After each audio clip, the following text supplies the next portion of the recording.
Thomas Hicks. Saint Louis में नीनाइक्सा store में अमेरिकी एथलीट ने मैराथन जीती और ओलंपिक चैंपियन बने। बाद में पता चला कि दौड़ के दौरान उन्हें स्ट्राइक-इन और व्हिस्की दी गई थी और मदद के लिए उन्हें कार में सवारी कराई गई। इन खुलासों के बाद हिक्स को अयोग्य घोषित कर दिया गया। डुरेंडो पिएत्री।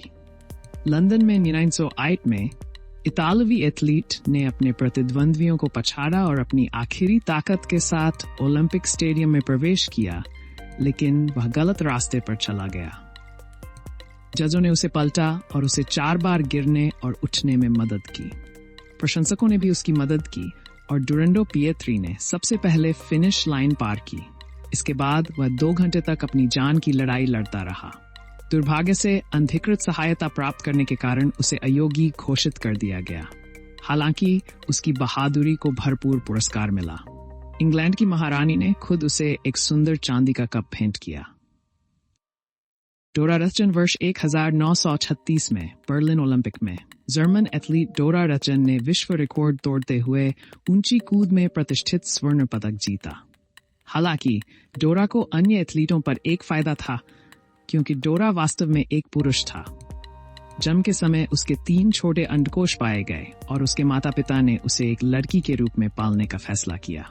उसे धोखाधड़ी के लिए गिरफ्तार किया गया और उसे अपना नाम बदलकर हेनरिक रखने का आदेश दिया गया। उन्हें सभी पदक लौटाने पड़े और महिलाओं के खेलों में भाग लेने पर प्रतिबंध लगा दिया गया।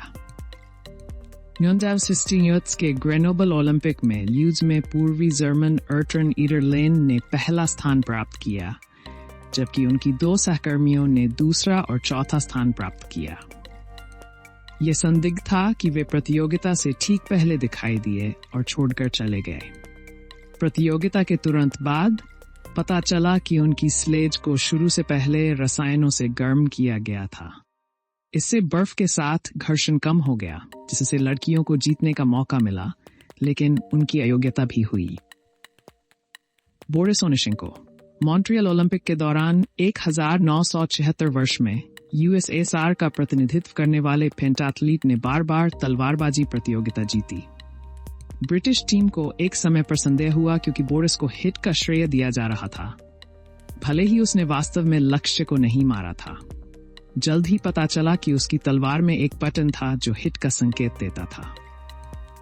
उन्हें अयोग्य घोषित किया गया और लियोनिद ब्रेजनेव ने उन्हें कड़ी फटकार लगाई। अफवाह थी कि उन्हें कुछ समय के लिए साइबेरिया में निर्वासित किया गया।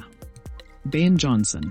सियोल में एशियाई में कनाडाई धावक ने 100 मीटर में स्वर्ण पदक जीता, जिसने विश्व रिकॉर्ड तोड़ दिया।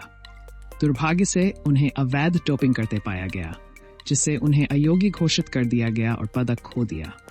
5 साल बाद 1993 में उन्हें फिर से पकड़ा गया और फिर अयोग्य घोषित कर दिया गया, लेकिन इस बार यह आजीवन प्रतिबंध था। Marrion Jones. सिडनी ओलंपिक के दौरान 2000 में अमेरिकी एथलीट ने 3 स्वर्ण पदक और 2 कांस्य पदक जीतकर एक अविश्वसनीय उपलब्धि हासिल की। यह एक ओलंपिक खेलों में किसी महिला द्वारा जीते गए पदकों की सबसे अधिक संख्या थी। डोपिंग की अफवाहों के बावजूद मैरियन ने आरोपों का लगातार खंडन किया। अपने परीक्षण में न्यायाधीश सहित सभी के सामने घोषणा की कि उसने कभी डोपिंग में भाग नहीं लिया। 4 साल की अदालती लड़ाई के बाद वह हार गई। उसे पदक, पुरस्कार, पैसे और उपाधियां छोड़नी पड़ीं। ये यहीं खत्म नहीं हुआ। झूठे बयानों के लिए 6 महीने की जेल हुई। आज के लिए इतना ही। Thums up.